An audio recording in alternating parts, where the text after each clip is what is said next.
Welcome to our Java programming series. In this episode, we're diving deep into constructors and access modifiers. Understanding these concepts is essential for mastering Java programming. So, let's get started. What are constructors? Constructors are special methods in Java that are used to initialize objects. They have the same name as the class and do not have a return type. When an object is created using the new keyword, a constructor is called automatically to initialize the object. Types of constructors. 1. Default constructor. If you don't define any constructors in your class, Java provides a default constructor.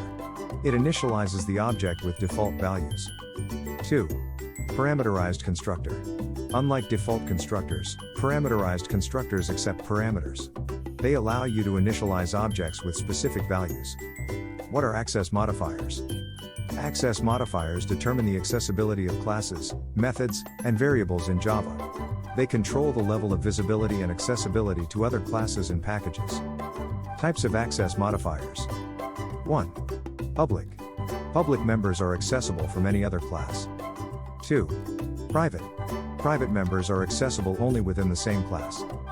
3. Protected.